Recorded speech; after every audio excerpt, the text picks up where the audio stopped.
என் கைய கொண்டு என் கண்ணை குத்திக்க வேணா?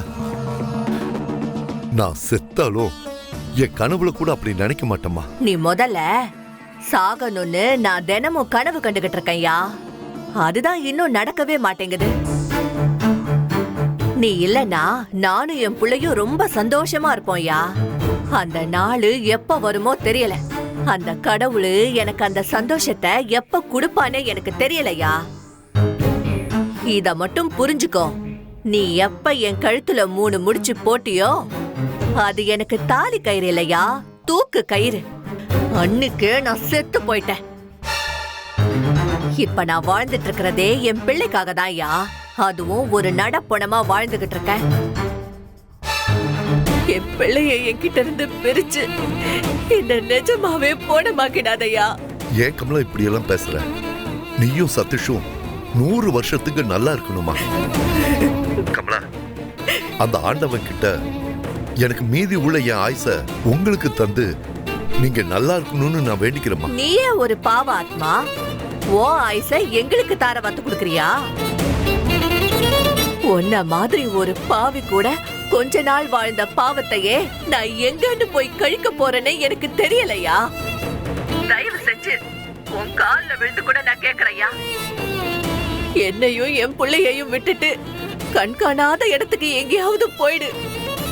எங்க கண்ணுக்கு முன்னாடி இன்னொரு தடவை வந்து நின்னுடாதையா. நீயாவது என் பிள்ளைய கார் ஏத்தி தான் கொல்ல பார்த்த. ஆனா நான் உன்னை கழுத்தை நெரிச்சே கொன்னுடுவையா. மரியாதையா எங்கயாவது ஓடி போயிடு. கமலா, கூடிய சீக்கிரம் நீயும் சதீஷும் நான் நல்லவன் தெரிஞ்சுக்கிட்டு என் கூட வந்து வாழத்தான் போறீங்க. அந்த நாள் ரொம்ப தூரத்துல இல்லம்மா. அது வரைக்கும் நான் காத்துட்டு இருப்பேன். நல்லா வாயில வந்துற போது வையா போன கமலா. கோரும்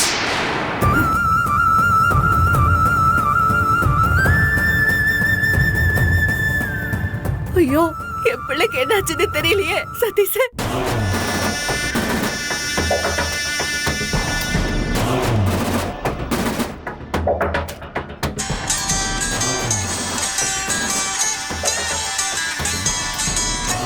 ஐயோ, இவர் வேற போன் பண்றாரு. அண்ணா சொல்லுங்கண்ணே. டேய் சக்தி, மண்டையா என்னடா பண்ணி வச்சிருக்க? நீ நேர்ல மட்டும் இருந்தனா உன்னை கொன்னே போட்டுருப்பேன்டா. அண்ணா, நான் என்ன உன்கிட்ட சொன்னேன்? நீ என்ன பண்ணிட்டு வந்திருக்க? அண்ணா, நீங்க பண்ண சொன்னதானே நான் பண்ணிட்டு வந்திருக்கேன். ஜஸ்ட் மிஸ்னே. என்னது ஜஸ்ட் மிஸ்ஸா?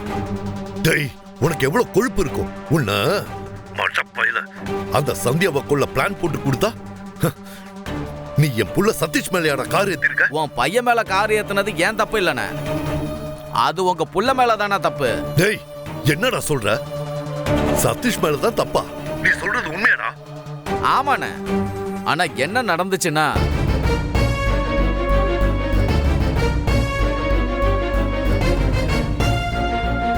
இதான நடந்தது. இதுல என் மேல என்னென்ன தப்பு இருக்கு நீங்களே நல்லா யோசனை பண்ணி பாருங்கண்ணே. உன் புள்ள குறுக்க வந்து விழுந்தா நான் என்னென்ன பண்ணுவேன்? அண்ணே, அண்ணே, அவர் யாருன்னு? எங்க முதலாளி புள்ளனே. முதலாளி புள்ள மேலே ஏத்துவானே. நீங்க தான் அவர் மேல உசுரே வச்சிருக்கீங்களேண்ணே. அவர் உசுரை நான் எடுப்பேனானே? டேய், நீயும் சதீஷ் மேல கார் ஏத்தல, நானும் உன்னை ஏத்த சொல்லல. ஆனா அந்த பழி என் மேல விழுந்துருச்சுடா. என் புள்ளைக்கும் என் பொண்டாட்டிக்கும் நல்லது செய்ய நினைச்சா கூட அந்த கடவுள் விட மாட்டேங்கிறாருடா. என் பொண்டாட்டி பார்வையிலையும் என் புள்ள பார்வையிலையும் என்ன குற்றவாளி ஆக்கிட்டாருடா. இதுக்கப்புறம் நான் எந்த நல்லது பண்ணாலும் அது கெட்டதுல தாண்டா போய் முடியும். டேய், என்னையும் கெட்டவனா தாண்டா பாப்பாங்க. எப்படியாவது அவங்க மனசை மாத்தி அவங்க கூட சேர்ந்து வாழணும்னு பார்த்தா என் வாழ்க்கையவே கெடுத்துட்டு வந்து நிக்கிறியாடா. அண்ணே, நான் எந்த தப்பும் பண்ணலண்ணே, என்ன நம்புங்கண்ணே. நீங்க சொல்றத பார்த்தா எனக்கு பயமா இருக்குங்கண்ணே. எதுக்காகடா?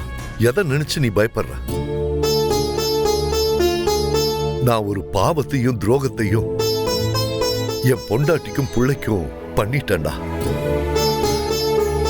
டேய் சக்தி, எனக்கு கல்யாணம் ஆன புதுசுல என் பொண்டாட்டி தாண்டா எனக்கு உலகம். அவளுக்கும் எனக்கும் வாரிசா என் மகன் சதீஷ் வந்து பிறந்தான். அவன் மேல தண்டா நான் இன்னைக்கு வரைக்கும் உயிரையே வச்சிருக்கேன். சக்தி, நாங்க 3 பேரும் ரொம்ப சந்தோஷமா வாழ்ந்தோம்டா. யார் கண்ணு பட்டுச்சுன்னே தெரியலடா. அன்னைக்கு என் கூட குடும்பம் நடத்துற என் 2வது பொண்டாட்டி என் கண்ணுல பட்டா. அவ மேல எனக்கு ஏற்பட்ட மோகத்துல கட்டின பொண்டாட்டிய நான் மறந்துட்டேன். பெத்த புள்ளையையும் மறந்துட்டேன்டா.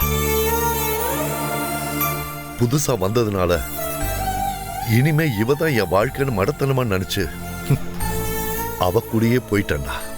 என் பொண்டாட்டி புள்ள அவங்க 2 பேரையுமே நான் தலை முழுகிட்டேன்டா. இப்ப வந்து நானே தலை குனிஞ்சு நிக்கிறேன்டா. ஆனா அவங்க ஏத்துக்க மாட்டேங்கிறாங்கடா.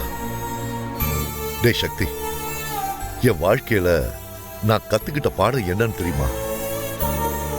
ஒருத்தன் கட்டின பொண்டாட்டியை விட்டுட்டு கண்டவ கூட போகவே கூடாதுடா.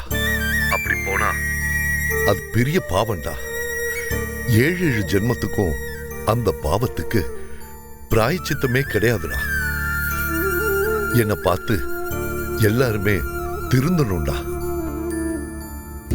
ஒரு மனுஷன் வாழ்க்கையில யாருக்கு வேணாலும் துரோகம் பண்ணலாம்டா.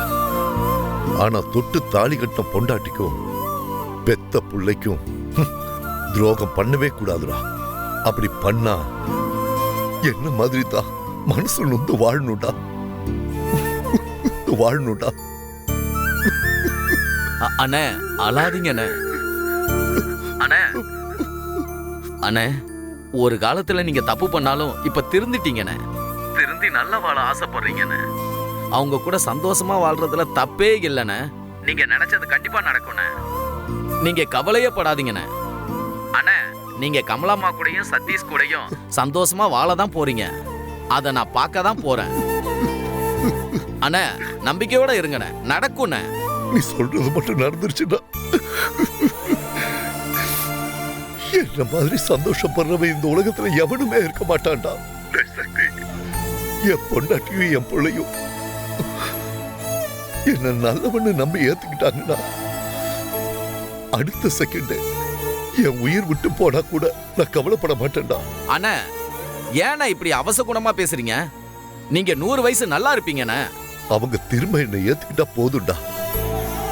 அப்புறம் தாண்டா என் ஆத்மா சாந்தி அடையும். அண்ணே, அப்படி எல்லாம் சொல்லாதீங்கண்ணே.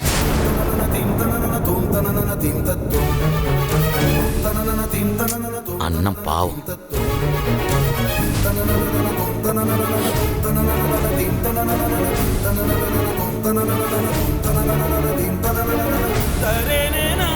இப்ப என் பையனை நான் எப்படி போய் பார்க்கறது? பார்க்கவும் விட மாட்டாங்க. என்ன செய்யறது? என் பையனை எப்படியாவது பார்த்தே ஆகணும்.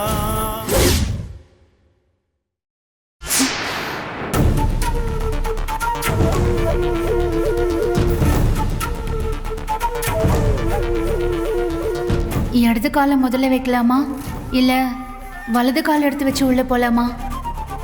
நாம இந்த வீட்டில் தானே வாழ போறோம். அப்போ வலது காலையே எடுத்து வச்சு நம்ம வாழ போற வீட்டுக்குள்ள போவோம்.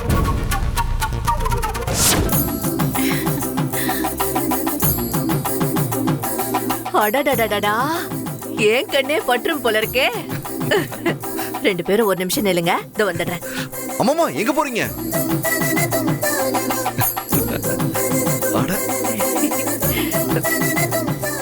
ஊரு கண்ணு, உறவு கண்ணு, நல்ல கண்ணு, முண்ட கண்ணு, நாய் கண்ணு, நரி கண்ணு எல்லாம் போடும்.